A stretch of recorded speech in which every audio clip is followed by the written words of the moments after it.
ಎಲ್ಲರಿಗೂ ನಮಸ್ಕಾರ. ಹಿರಿಯವರು ಸಭಿಕರು ಪದಾಧಿಕಾರಿಗಳು ಎಲ್ರಿಗೂ ನನ್ನ ನಮಸ್ಕಾರ. ನಾನು ಮೊದಲೇ ಹೇಳಿದೆ ಪ್ರಕಾಶ್ ಭಟ್ ಅವರಿಗೆ, ನಾ ಅರ್ಹತೆಯಿಂದ ಇಲ್ಲಿ ಬರ್ತಾ ಇಲ್ಲ, ನಮ್ಮೂರು ಅಂತ ಬರ್ತಾ ಇದ್ದೇನೆ ಅಂತ.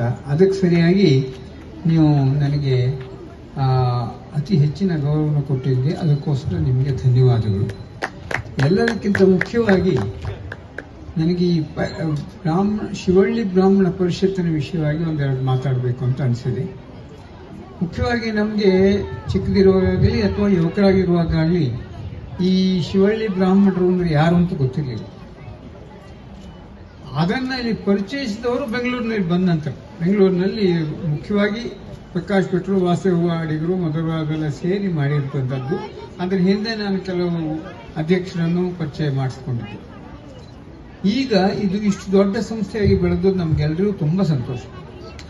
ಯಾಕೆಂದ್ರೆ ನೀವು ಹೇಳಿದಾಗೆ ಗೊತ್ತಿಲ್ಲ, ನಮಗೆ ಗೊತ್ತಿಲ್ಲ, ನಮ್ಮ ಜನರಲ್ಲಿ ಇಷ್ಟು ಜನ ಇದ್ದಾರೆ ಇಲ್ಲಿ ಅಂತ ಹೇಳೋದು ಗೊತ್ತಿಲ್ಲ. ಮತ್ತೆ ಈಗ ಇವರೆಲ್ಲರೂ ಹೇಳಿದಾಗೆ ನಮ್ಮ ಜನರು ತುಂಬಾ ಸಶಕ್ತರಾಗಿದ್ದಾರೆ.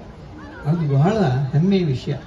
ಒಂದು ಕಾಲದಲ್ಲಿ ರೆಕಗ್ನೈಸ್ ಮಾಡುವಂತಹ ಒಂದು ಸಾಧ್ಯತೆನೇ ಇರಲಿಲ್ಲ. ಆ ಥರ ಇದ್ರಿ, ಎಲ್ಲೋ ಕೆಲಸ ಮಾಡ್ಕೊಂಡು ಹೆಂಗೋ ಇದ್ಕೊಂಡು ಒಬ್ರೊಬ್ರು ಪರಿಚಯ ಇಲ್ಲದೆ ಇರತಕ್ಕಂತಹ ಸಂದರ್ಭ ಇತ್ತು.